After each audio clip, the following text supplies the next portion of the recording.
We would now like to invite Ms. Lois Lim, Assistant Director of Admissions, MOE-aided DAS Literacy Program, Dyslexia Association of Singapore, to come up on stage for her presentation. Lois has worked at DAS since 2005 as a psychologist.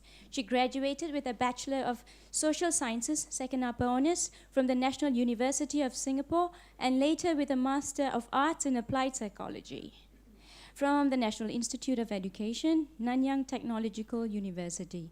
In addition to her interest in specific learning difficulties, she has developed a specialization in the assessment of dyslexia and is actively involved in the training and supervision of psychologists at the DAS, as well as enhancing DAS intervention efforts. Lois' topic today is on reading and spelling gains following 1 year of Orton Gillingham intervention in Singaporean students with dyslexia. A round of applause, please.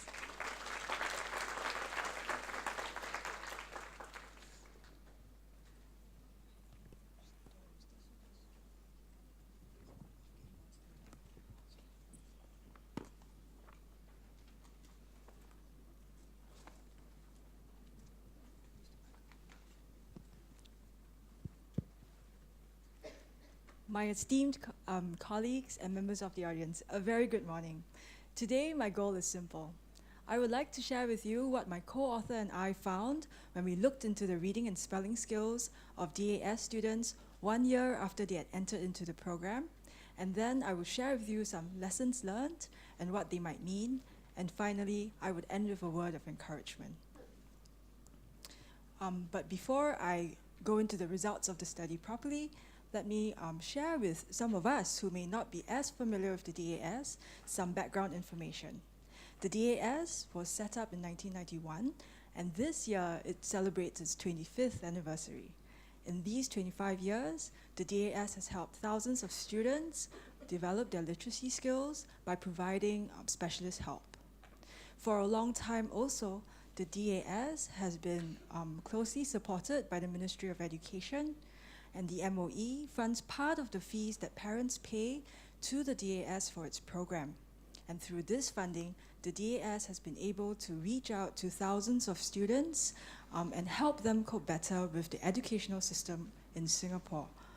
And more recently, the DAS has become a global partner of the International Dyslexia Association in the United States.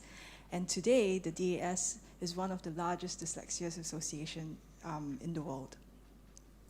The DAS presently provides assessment, intervention, and support services for over 3,200 students, ranging from preschool to secondary levels.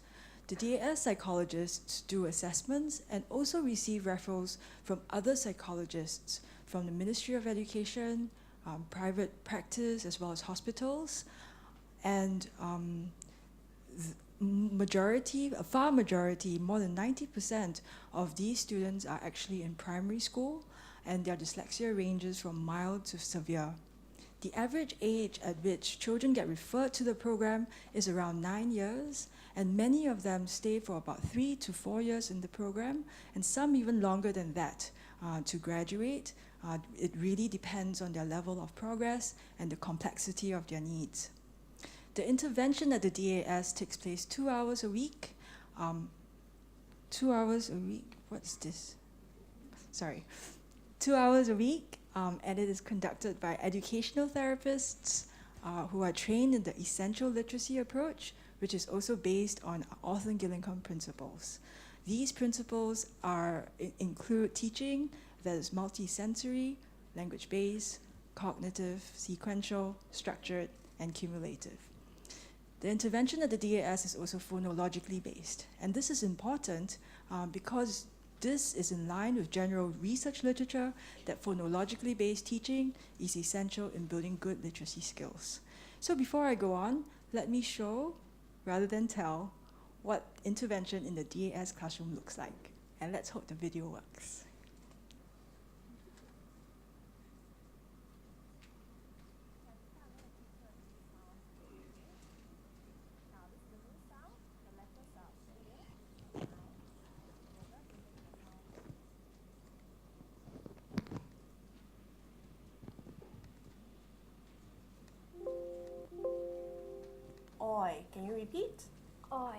good.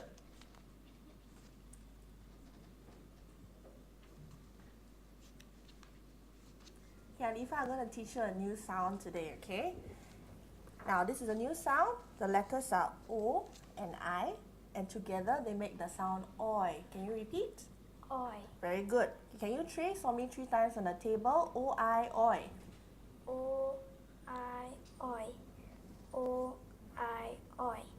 O I oi. Okay, very good. Now, the letters are O-I and the sound is oi, right? Okay, this is what you call a vowel team. Okay, how many vowels do you see here? 2. Correct. So together they form a team. Now you know Batman and Robin, right? They are a team. So can you separate Batman and Robin? Cannot. So same thing here. You don't separate the vowels. Okay. So this is a vowel team, and where do you find it? You find it in the beginning or middle of words. Okay. Where do you find this? Beginning or in the middle of word. Okay. So your keyword is coin. What's your keyword? Coin. Okay. So when you think of the word coin, where do you find this oi sound? In the middle. In the middle, right? C-O-I-N is in the middle. Okay, so keyword is coin, position, beginning or middle of words. Alright, so what's the sound? Oi. Very good. Okay, so this is a worksheet for you. Okay, can you sound and write for me 3 times? O-I, coin, oi, okay? O I oi. O I Okay, oi. say the keyword. What's the keyword? Okay, perfect. Shall we do the card drill then? Yes. Okay, let's go. Oi. Position. At the back. Good. Floss rule. Double the ending FL and Z at the end of a short word immediately after a single short vowel. Good job. B. A. Ang. U. Ang. I. In. O. Ong. Good. Q. Q and U must stick together like glue. Okay, Praveen, we're going to read some words now. Okay? Mouth. Very good. Invade. Yep. Proud. Mm-hmm. Count coins. Mm-hmm. Do you count coins? No. No. Gloomy boy. Yeah, well done. Good job. No mistakes. Can you do sounds now? Okay.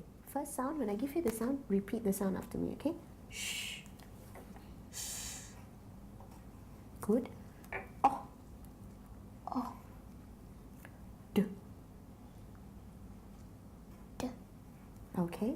What you've written is B. What I want is D. Can you bracket that? Good. Well done. Ow. Oh. Good job. Okay, phrase for you, huh? Cloudy day. Cloudy day. Okay, now let's look at the first word here. Cloudy. What's the first syllable in cloudy? K. Syllable. What's the first syllable? C. Cloudy. So let's look at the first syllable, cloud. Cloud. Shall we? Cloud. Can you finger spell cloud for me? C. Let's finger spell. K. L. O. Cloud. K. K. L. Cloud. D. Cloud. Can you spell cloud for me? C. L. O. U. L. D. Okay, let's do that once more. Okay, cloud, right? Cloud. Okay, finger spell cloud for me. K. L. Mm-hmm. O. D. Okay, K. L. O. D. Right? Okay, can we write that out now? K. K. Mm-hmm. What's the second sound? L. L. O. Ow. What's the last sound? D. D. Okay, so this is cloud, right? Now we want cloudy. So what makes it cloudy? What? Yeah. What sound at the end do you hear? E. And what's this E at a long word? Y. Y. Very good. So what's this word? Cloudy.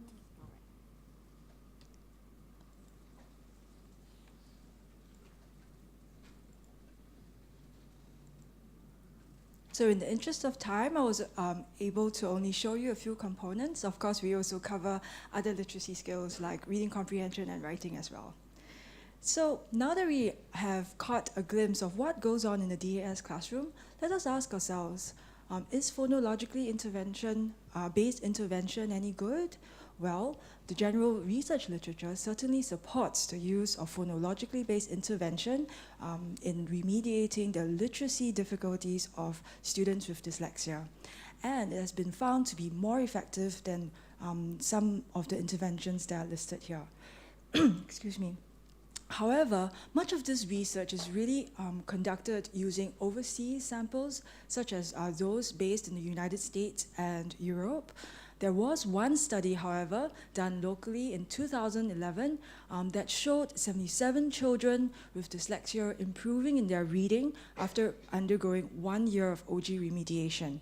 But that being said, the results of the study were actually shown using reading ages.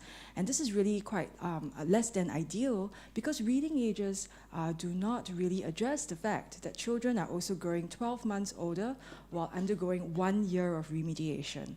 So take, for instance, an increase of 8 months in reading age while the child is growing 12 months older doesn't really translate to much of an increase at all. So Adam and I, my co-author, set out to find out what the literacy outcomes might be in a DAS sample following 1 year of intervention. We drew a sample of 39 students from the DAS database, 30 of which were boys, and their mean age was around 9 years. All of them were diagnosed to have dyslexia, and their general IQ levels were more than 70, which helps to rule out intellectual disabilities, and their literacy skills were less than 80, which really reflects their literacy difficulties. All of them underwent 1 year of intervention that is Orton-Gillingham based, and we used the achievement scales from the British Ability Scales to measure their reading and spelling skills, once at the beginning of intervention and then again 1 year later. We used the standard scores of the BAS because, and this is important really, because standard scores take into account the mean performance of children that age. And what this really means is that to some extent, standard scores are able to address any or take into account any changes in literacy that might be brought about due to maturation. So the results are as follows. These graphs show us the scores at baseline as well as after 1 year of intervention. Comparing the blue and red bars on the left side of the graph, you can see that there is a jump in scores for reading, and the red and blue bars on the right also show similar improvements for spelling. So collectively, the results demonstrate that children can show significant gains in literacy after 1 year, both in reading as well as in spelling. And this is an important finding as it provides evidence to show that a phonologically based intervention does work in the local population. Besides looking at reading and spelling gains, Adam and I also wanted to find out what factors could be related to these gains. And so we found that age at the beginning of intervention played an important role in predicting how well one might respond to the intervention. More specifically, it seems that the younger one starts intervention, the better the literacy outcome. And if you look at the graph here, on the left side, those who start at a younger age tend to show a higher change in reading scores, and those older children on the right side of the graph do not show as much, tend not to show as much gains as younger children. We found this in reading and similarly in spelling. And given that this finding has been shown across both measures of literacy, the age factor, it seems, in predicting literacy outcomes is rather robust. So now that we have gone through the results of the study, what are some of the lessons we can learn from this research? Firstly, we show here evidence that a phonologically based intervention can lead to real and quantifiable gains. And this is important, as far too long in education, we have seen many pseudoscientific interventions that do not seem to result in real change. And parents often pay a lot for these programs that are not supported by empirical evidence of their effectiveness. But this is not the case at the DAS. Second, and quite obviously, we also learn that intervention, a multisensory and phonologically-based intervention can be effective in raising reading and spelling scores after 1 year of undergoing the program. Third, and in line with Professor Fawcett, quite importantly, we show here that intervention must be delivered young, when the child is young, or at least when problems first manifest, lest they become intractable later on in life. And this cannot be overemphasized. The challenge to us today really is to find ways to how to identify children who might be at risk of developing literacy difficulties as early as possible and provide them with the appropriate help.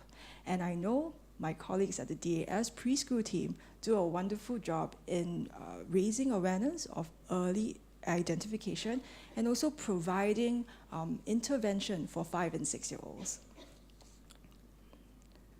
So now that we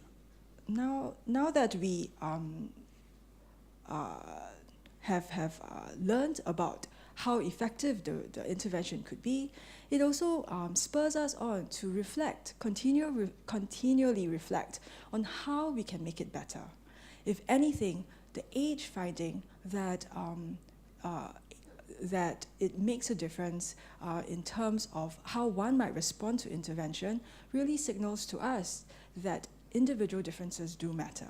And this actually has led to the creation of a system that we identify and profile the level of learning needs of students coming into the program. And since 2014, every DAS student who enters the program has been given a banding level where it recognizes their language and literacy needs. And we have done this really because we recognize that different students with dyslexia might require a different emphasis of teaching of particular skills so that they can learn. Take, for instance, a student who comes in with weak language and literacy may need more time being spent on building up his or her vocabulary and speaking skills while working on literacy, whereas a child who comes in with strong language but weak literacy may spend less time in language learning and more time on reading and writing. So by recognizing these individual differences at the onset of intervention, we hope that educational therapists are further enabled to get a sense of what the child's needs are and be able to select appropriate intervention goals to drive their teaching. I know the curriculum team at the DAS has also been working tirelessly to enhance the curriculum such that they have made the reading comprehension and writing components even more robust, and now being the reading and writing the reading comprehension and writing components now are even more structured and systematic, and therefore collectively the curriculum is now able to be more rigorous than before in covering the full breadth of literacy skills that every dyslexic student might need. The curriculum has also been enhanced in that it incorporates the level of need of children that is identified at the beginning by the profiling, and also it evolves flexibly with the child as the child progresses through the different banding levels by changing the emphasis of the teaching of what skill is taught at each point. And lastly, as we speak, we are working closely with colleagues as well as other agencies like Temasek Polytechnic to continually collect data on evaluating the enhanced curriculum. So now that I'm done sharing with you the results of the study and also some lessons learned, let me offer a word of encouragement to my educational therapies colleagues in the DAS. Working with children with dyslexia certainly has its challenges, and the enhancements that we're making to the curriculum certainly can be counted as one of them. However, this endeavor is not without its rewards. There is, of course, the reward of acquiring more skills and helping every child that comes your way. And I also can think of few things more rewarding than seeing a child's face light up when he is able to read a word that he has never been able to before. From the psychologists who do the assessments to the administrative colleagues who support the processes at the DAS, we all play a part. And so when the going gets tough, let us remember that we are at the forefront of something good, something great. And the work that we do at the DAS is not just the work that we do. We are part of something greater than ourselves. So together, I believe we can stay strong. Together, we can make a difference to every child who comes our way. And together, we can light the darkness. Thank you.